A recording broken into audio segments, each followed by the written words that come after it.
Back when I was in elementary school, I had a lot of different friends.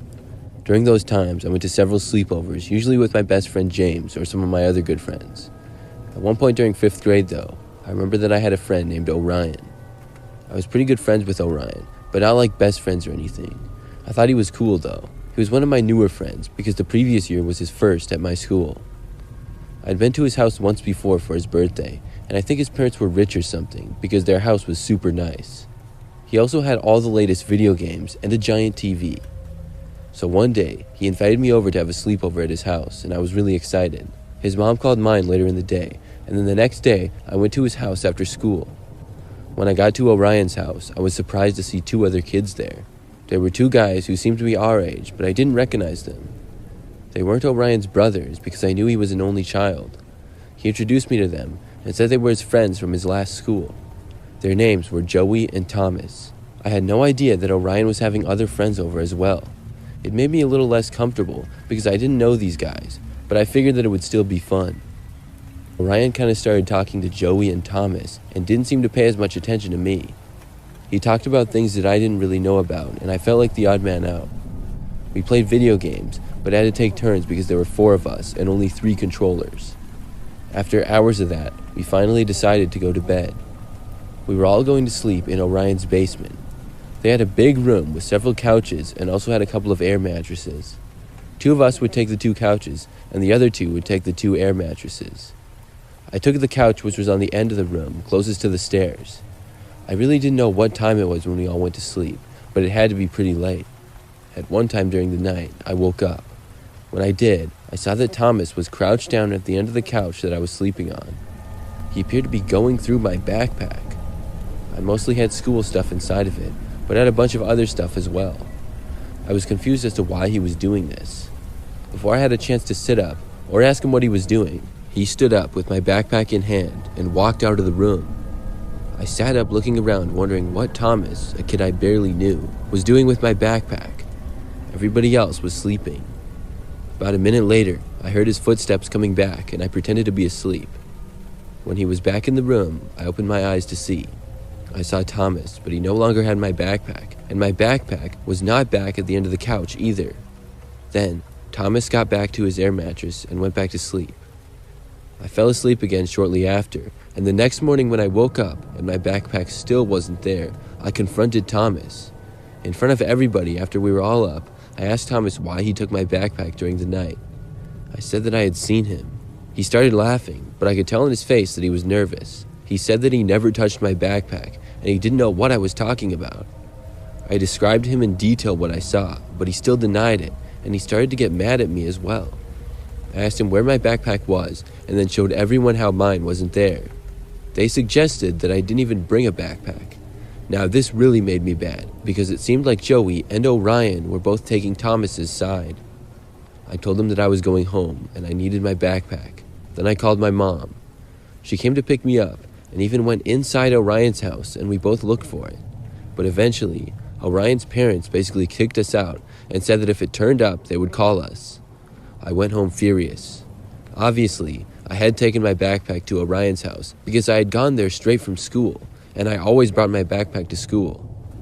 Inside of my backpack, it was mainly school stuff like notebooks, folders, and pencils, but I also had some things of value, such as my Nintendo DS and several games for it, and other little knickknacks and some food.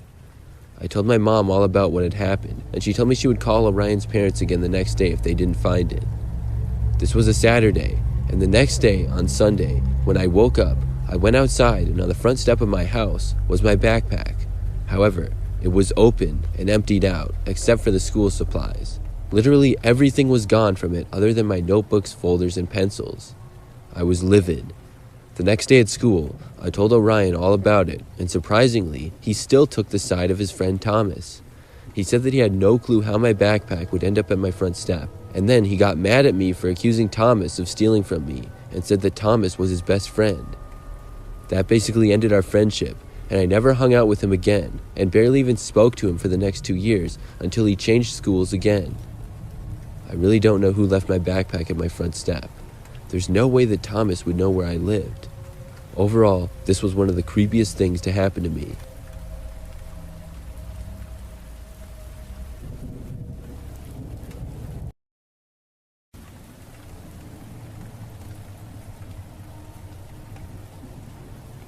Many years ago, when I was about 12 years old, I had a sleepover at my best friend Kevin's house. Kevin was my best friend from the time I was about 5 years old until probably college. We are still friends to this day. We had countless sleepovers at either my house or his house, which were only a few miles apart from each other. Typically, it would be on a weekend, like a Friday night to Saturday, and I remember that one Friday, I went over to his house after school. Kevin's house was a split level. His bedroom was on the upstairs, and in the basement was where we hung out a lot. I really liked his basement because they had a bunch of snacks, a big fridge, and of course, a TV and video games. We went down there first and hung out for a while. I remember that Kevin's mom had to go take his sister somewhere, and his dad was at one of his friends' houses. We played video games into the night, and when it was dark out at probably like 8 p.m., all of a sudden we heard a noise coming from the door leading outside from the basement. We both paused the game and looked up at the same time. I think we both asked each other, "Did you hear that?" It was pretty unlikely that Kevin's parents or sister would be trying to enter through the back sliding door in the basement. Neither of us could see to the door from where we were, but it was just around the corner. Kevin slowly got up and peeked around the corner and motioned for me to wait where I was. When he did, he came sort of running back. He said that there was a guy there. I couldn't resist, and I got up and peeked around the corner as well. Kevin was right. There was a man standing at the back door, but it was really dark, and I couldn't tell any details about him. I ran back, and I don't think the man saw us, but to be honest, I really have no clue. We tried to figure out what to do. Neither Kevin or I had a cell phone, but luckily, there was a home phone in the basement. Kevin got it and called his dad and told him what was going on. He said his dad was coming home and should be back in like 10 minutes. In the meantime, we had to figure out what to do. I looked again to see if the guy was still there, and he was. We heard him try opening the door again. Thank goodness it was locked. Kevin and I didn't want to stay downstairs any longer, and we both ran upstairs. We went into Kevin's bedroom and shut the door. From there, we couldn't hear the man trying to open the door anymore, but we figured that we would be able to hear him if he got inside the house. Not too long after, we heard the front door opening, and then heard the voice of Kevin's dad. We went downstairs and showed him where we had seen the man, but the man was now gone. Kevin's dad went outside and looked all around the yard, which was about an acre. He came back a while later, saying whoever was there was now gone and he probably wouldn't come back. After that, Kevin and I played a little more video games until it got late. Then we went up to go to bed. Kevin actually had a bunk bed. I'm not sure why, because he had the whole room to himself, but I slept on the bottom bunk and Kevin slept above. It took me a while to fall asleep. Kevin seemed to fall asleep pretty quick, but I just wasn't quite as tired. I laid in bed relaxing and trying to get tired, but then I heard another noise. It broke the complete silence in Kevin's house. It was the sound of something hitting Kevin's bedroom window. Then I heard it again. I looked to the window, but saw nothing. My heart started racing, and I was telling myself that it was nothing, but I wanted to be certain, so I got up and went over to the window and looked outside. But when I did, I saw a guy standing down below looking right up at me. I jumped back and ran and woke up Kevin. He was super confused at first, but then got up and looked out the window. The man was still there. Kevin ran to his parents' room and woke them up. I stayed at the window and looked outside. The man was walking closer to the house, and before long, Kevin's parents entered the room and his dad walked over to the window. At that point, the man turned and ran away. The police were called, but when they arrived, the guy was long gone. The man didn't return for the rest of the night, and I went home the next morning. I was glad that I didn't live at Kevin's house, because I would have been really afraid that the guy would return. However, I never heard Kevin mention anything about him again.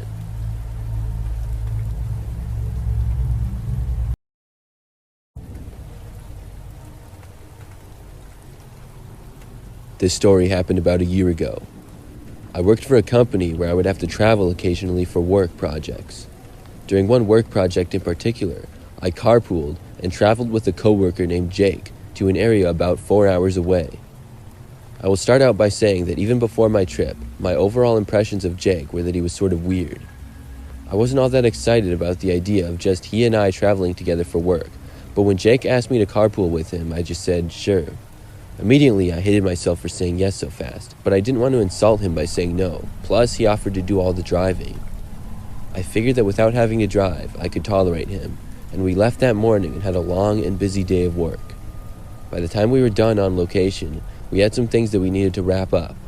Ideally, we would do this back at the office, but we were 4 hours away and it was already 7 p.m. We drove back and got within about an hour away, but we were both really tired. Jake said that he thought he was too tired to make it back to the office. However, his apartment was only 20 minutes down the road and said I could sleep over if I wanted. The truth is, I didn't want to, but I didn't really have a choice and figured it wouldn't be too bad, so I agreed. When we got to his apartment, I saw that there was already a sleeping bag next to his couch. He said I could sleep in the sleeping bag on the couch, and overall, his place was decent. I pretty much went right to bed after the long day of work, but I woke up suddenly from my deep sleep. The sleeping bag that I was in was as if it was zipped shut completely. It was over my head and I couldn't see anything.